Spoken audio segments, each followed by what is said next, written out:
Hello CFGTers and Greater Fitness Community. It's Michael from CrossFit downtown Atlanta with the workout of the day for Friday, May 29th. It's called Copyright. 18-minute AMRAP sort of with two movements. First movement starts with 20 double unders or 15 jumping jacks. Next movement stays at 20 alternating odd object or dumbbell snatches. SA means single arm.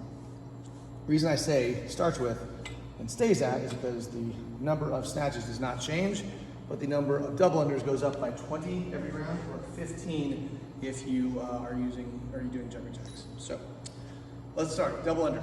So with the double under, your rope passes underneath your feet twice every time you jump. Remember, start with the rope behind your knees with your arms extended. That's going to make sure, or at least make it less likely that you're going to trip on your first pull, because a lot of times when you're loose like this, your foot gets caught, comes out of your hands, and you just get mad. So look around you for obstacles like rings. Take a breath in, blow it out. That's our double under. Jumping jack, of course, when you drop your rope, drop it neatly, don't just throw it down. There's a tendency to do that, but you'll have a hard time picking it back up, especially if it's all tangled. Our jumping jack, define it. Heels underneath our hips, hands by our side. When you jump, your heels go past your hips, your hands go past your ears. Easy day. Okay, so the snatch, what we're doing with that, depending on the object that you are snatching, really depends on whether it's a good idea to alternate or not. Dumbbells, we want you to alternate every rep. If you're using a kettlebell for a kettlebell snatch, it's a little more complicated to do that, so I recommend doing 10 and 10, or 5-5, 5-5, something along those lines. Same with a backpack. With a jug, kind of depends on how big the opening is where your hand goes. So let's just start with the dumbbell. This is what we want you to use if you have one. It starts both heads on the ground, and both heads need to touch the ground between every rep. You do not want to change hands on the ground.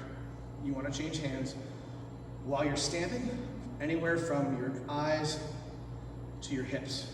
You also don't want to change while you're moving up and down. So it should be something where your legs are static. At that point, you're changing. I'll show you what I mean. So from here, reach down, grab, not ready to lift, jump, punch, here, switch hands. When you switch hands, make sure you go palm to palm. It's going to be way easier than trying to do some kind of weird reach over your fingers and try to see if you can catch it. Palm to palm, just like you would throw anything into your other hand. Tap, go. From the side, look how close the bell stays to me when I go up.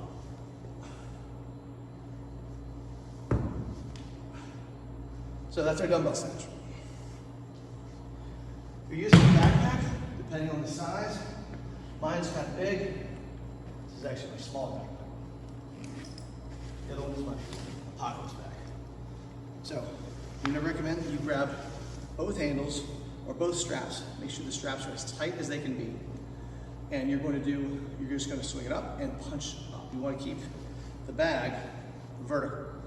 Again, this is going to be more like a kettlebell snatch than it is a dumbbell snatch, depending on the size. If it's a smaller bag, you can touch the ground.